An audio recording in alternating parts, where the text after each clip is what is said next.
जय श्री कृष्ण। स्वागत है नवा व्लॉग में। हालो तो वागवा आव्या छे 12 અને રસોઈ થઈ ગઈ કમ્પ્લીટ। 68 વિડીયો ચાલુ કરવાનો હતો ને હું તમને કાલે કહેતી હતી ને મેં બીજો ઘોડો લીધો તો હમણાં તમને બતાવું બેક કેમેરો કરીને, કારણ કે રસોડામાં બધી વસ્તુ રાખવામાં કંઈ હતું નહીં, ઓલું પાટિયું રાખ્યું હતું પણ એ નહોતો મેળ આવતો ને આમાં ઘણી બધી વસ્તુ કમાઈ જાય। તો જો આવો આપણે ઘોડો લીધો છે, ઓલા કરતાં નાનકડો છે અને આમાંય 5 ખાના છે અને ઓલા ઉપર રાખ્યા ને એ બધા પાછા કબાટ ઉપર જવા દેવાના છે, નકર હમાય એમ નથી। અને આમાંથી ને આ નથી જોતા ને એ બધા જવા દેવાની, બાકી આ બધી વસ્તુ તેમને રાખવાની જ છે। અને ઓલો ડબરો છે નાસ્તાનો એટલે એ અહીં રાખવો જ પડે। અને મમ્મી અડધા ઠામ ગોઠવી દીધા તો પાછું ગોઠવવું જોઈએ ને પણ હાથમાં આવવું જોઈએ। જય શ્રી કૃષ્ણ, જય માતાજી બધાને। તો હાલો બધા આજ તો ડુંગળીનું શાક બન્યું છે, આખી ડુંગળીનું શાક। આખી ડુંગળી રસલ આવી હતી મસ્ત મજાનું શાક, સારું બન્યું। હજી મીઠા ડોકો હતા પંજાબી સ્ટાઇલ બનાવું, જરાય ચણાનો લોટ નથી નાખ્યો, જરાય એટલે જરાય નહીં, સેવાનું બન્યું પંજાબી પંજાબી સ્ટાઇલ આખી ડુંગળીનું શાક। આજ આપણે પંજાબી શાક બધાને ભાવશે ને તો આપણે બીજી વાર બનાવ્યું ને તે રેસીપી લેવું। અને મમ્મી છાશ બનાવતી હતી, છાશ બની ગઈ છે, હવે છાશ વધારવાની છે। અને જો હું તમને બતાવું શાક, તો આવું કંઈક છે આખી ડુંગળીનું શાક, બહુ મસ્ત બન્યું। ચણાનો લોટ જરાય નથી નાખ્યો, જો આવું છે। સુગંધ બહુ હાલો તો હવે બપોરા કરી લઈ, સુગંધ તો આવે છે, હવે ખાવાનું મન થઈ ગયું શાક જોઈને જ। હજી સુગંધ બહુ આવે, સુગંધ તો આવે ને ભાઈ, મેં બની। ટીલા કે મમ્મી શું કરે ખબર? હા તું કઈ દાલ કે આંગરા સાટતા રહી જાય તો પછી આંગરા સાટી નહીં બટકો ભરાઈ જાય તો એ તો આપણી જ આંગળી હોય ને આપણે જ દાંત હોય, ભરવું હોય તો ભરાઈ જાય, ના ભરવું હોય તો ના ભરાય। મને વિચાર આવ્યો કે આંગરા સાટવાનું કીધું તો આપણે ધ્યાન રાખવું જોઈએ, નહીં આંગળું સાટવા જાય ને બટકો ભરાઈ જાય તો આપણે તો બટકો ઓલો આંગળી આપણી હોય અને દાંતે આપણા હોય। અને હું કહેતી હતી, હું ભૂલી ગઈ। મમ્મી કરતી કરતી કંઈક હાલો છાશ વધારી લઈએ ને બપોરા કરી લઈ, રોટલી બની ગયું કમ્પ્લીટ। અટાણે છે ને ટાણા સામું થઈ જાય પણ હાઈ બહુ મોં થઈ જાય, અટાણે વેલું થઈ જાય। અને હજી જો ઘણી બધી વસ્તુ મૂકવાની બાકી છે। એ ધીમે ધીમે મોકાના રાખ। હા ઓલા ઘરમાં હજી થોડું ઘણું હમું નમું કરવાનું છે, બાકી 75% ન્યા થઈ ગયું ને 75% અહીંયા થઈ ગયું। તું જરા 25% થોડીક વસ્તુ આડાવરી મૂકવાની છે। તો હાલો હવે બપોરા કરી લઈએ। કામ બાકી ઈ તો સુમાહાનું તો હાલીએ, સુમાહું નહીં થાય ને ત્યાં સુધી। બર્તન ભાંગવાનું ને, હા અડધા ભંગાઈ ગયા અડધા ભાંગવાના છે। બાકી તો ગેસ આવી ગઈ એટલે બહુ તો કંઈ ઉપાધિ હોય નહીં। એક પવન પડે ને એની વાત જોઈ છે કે ડૂસો ઢાંકવાનો, પણ પવન છે ત્યાં સુધી ડૂસો ઢકાય નહીં, કારણ કે કાગળ છે ને ફકડી ફકડી તૂટી જાય હા। એટલે રીએ નહીં। પણ ફરતી કોરજી ઓલા પાણાને રાખવાના હોય ને ઈ ગોતીને ત્યાં રાખી દેવાય। એ થોડોક ડૂસો પાડ્યો ને તે શેર કર નડે છે, પણ જીરીક છેટા રાખ દે, ઓલું પછી ના ઓલું શું કહે ભેગું થાય, પછી પાણા દોડા દોડ બહુ થાય। પાણાની રીંગ કરાવીને પછી જ ડૂસો ઢાંકવો। હાલો તો હવે ઉપર વાળો કેદી રીજે અને કેદી ભગવાને વાઈટ જોઈશે, વાઈટ જોઈશે। હા હાલો તો ખાઈ લઈ, ભાઈ આપણે આ શાક જોઈને ખાવાનું મન થઈ ગયું। ભૂખ લાગી અને હા જો હું એમ કહેતી હતી કે મમ્મી ડુંગળીનું શાક બનાવે ને અમને ઓહાણ આવ્યું, ના વાત પૂરી કરવા તો એ ડુંગળી બાફે અને પછી એના ફોતરા ઉખેડે, મોઢિયા કાપી કાપીને અને બાફી નાખે, પછી એના ફોતરા ઉખેડે અને પછી વઘાર કરીને એમાં ચણાનો લોટ છાંટી દે। આપણે જરાય એવી રીતના બનાવ્યું નથી એ સ્ટાઇલમાં, આપણે જરાય ડુંગળી બાફી નથી અને એમને બનાવ્યું। તો પાછી ખેરે જો હું બનાવીને તો એ રેસીપી લાવી આજ ફેર મેં શીખવામાં બનાવ્યું છે, અને કેવું થાય ચાખી તે ખબર પડે।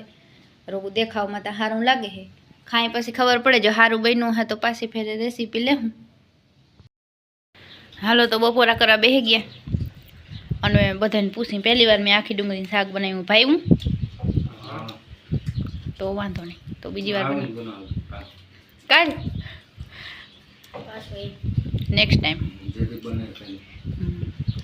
તમને ભાઈ ભાવે જ ના ગ્રેવી વાળું શાક તો ભાવે છે હજી। જયદીપને આખી ડુંગળી ના ભાવે પણ ગ્રેવી ભાવી ને। તો હાલો હવે બપોરા કરી લઈ, ડુંગળીનું શાક ને રોટલા રોટલી અને છાશ અને આથણ। હાલો તો વ્લોગનો થઈ ગયો છે બીજો દિવસ અને આજ છે સોમવાર અને આપણે જવાનું છે લાલપુર। તો જો મમ્મી તૈયાર થાય, આપણે તૈયાર થઈ ગયા અને હાલો ઘણા ટાઈમ પછી લાલપુર જઈએ। હમણાં ખરીદી કરવા કંઈ કીધું નહીં, હું તો ગઈ જ નથી, મમ્મી નીતા જતા હોય અઠવાડિયામાં એકવાર બકાલું લેવા, થોડાક દી જતા હોય, બાકી આપણે નથી ગયા। તો હાલો આજ જાય લાલપુર। હાલો તો વાગી ગયા 11, નેવરા થાય ને તો આવું ટાણું થઈ જાય અને આપણે જ્યાં જવાનું હોય ને આપણે રસોઈને બધું બનાવીને પછી જ જાય। પાછું આવીને નકર તડકાનું ઉકલે નહીં અને પવન બહુ છે. તો જો જયદીપભાઈ મૂકવા આવે છે અને મમ્મીને તો હાલતા ટાણા સુધી કામ મૂકે જ નહીં. રસોઈ બની ગઈ છે ને એ જો બધું અહીંયા મૂકતી હતી. હાલો તો વાગી ગયા છે 4 અને લાલપુરથી ને કહ્યું ને આવતા રહ્યા હતા. પોરો ખાધો ઘડીક વાર અને હવે જો કારેલી ખાવી છે, કારેલી લઈ આવ્યા. શાકભાજી ને હું થોડું ઝીણા મોટું લેવા નથી લેવા ગયા હતા. તો એ જો ચાનો મસાલો ભૂલાઈ ગયો. હવે એ પછી કંઈ હજી તો એમ તો હાલે એમ છે, પણ તો એડવાન્સમાં વાડીએ રહેતા હોય ને આપણે એટલે એડવાન્સનું બહુ વિચારી કે ઓલું હજી ખૂટ્યું ના હોય ને તો બીજું લઈ લેવાનું. કારણ કે ગામમાં રહેતા હોય ને તો ઉપાધિ ના હોય, આપણે વાડીએ રહેતા હોય. અમારે આમ તો ટેન્શન ના હોય, કાયમ ગામમાં તો જવાનું હોય, લાલ પર જવાનું હોય. તો એમ થાય કે આગો હોય ને તો ફેર પડે. જો પવન હાવ જીકું મારે, આ પવન પડીએ ને તે પછી વરસાદ આવીએ, પણ પવન પડવાનું નામ નથી લેતો, વધતો જ જાય વધતો જ જાય. તો જો કારેલી ખાવાની છે આપણે. મમ્મી છે ને હુતી હુતી એમ કે છે ને બપોરા નથી કર્યા મી. આની બધા આવીને બપોરા કર્યા, રોટલી ખાધી મેં તો બપોરા જ નથી કર્યા. નીંદર ના થાય ને એટલે માથું એવું દુખે કાયમ. અને મારે જ જવાનું જ ના હોય, મારે કંઈક લેવાનું વસ્તુ લેવાનું હોય ને આમ ખાસ તો જ હું જાઉં, બાકી હું ના જાઉં. ઘડીકમાં આને જ મોકલી દઈ લઈ આવે. જો આને છે ને હવે ગમાડ તોડી જ નાખવી છે, બીજો કઈ મતલબ નથી. કેવી માથા મારે, ઓલી સુઈ ગઈ જો ગમાડમાં માથું રાખીને કેવી હુતી જોતા. એ રોગી હુઈ ગઈ છે જોઈ, પણ આ મારવા દોડેતી. મોટા મોટા હિંગડા ને બીક લાગે રોગી નાખી દી એમ છે. ઓ ભૂરી ભૂરી છે ભાઈ, હાવ જ છે હાવ જ. બધાથી વધારે એવાય છે જસ્મીન ની. હુઈ ગઈ છે જો ગમાણમાં માથું રાખીને. બંસી થી બીક ના લાગે, બંસી માથે બીક લાગે ભૂરી થી. ઈ મારવા દોડે. આમ જોતા એ બંસુ ઈ માં જ હુતી હોય. એ પાણીપુરી ખાવી તારે?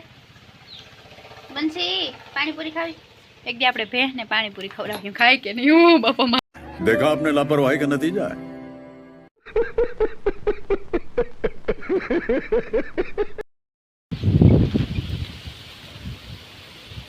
એ ભગરું ઓગારવા લેજો હુતી હુતી હલા જેવી.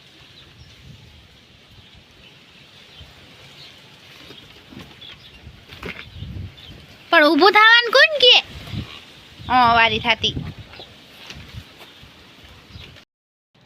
હાલો તો આ સાથે આ વ્લોગનો કરી દે એન્ડ. મળીએ કાલ નવા વ્લોગમાં. જય શ્રી કૃષ્ણ અને જય દ્વારકાધીશ.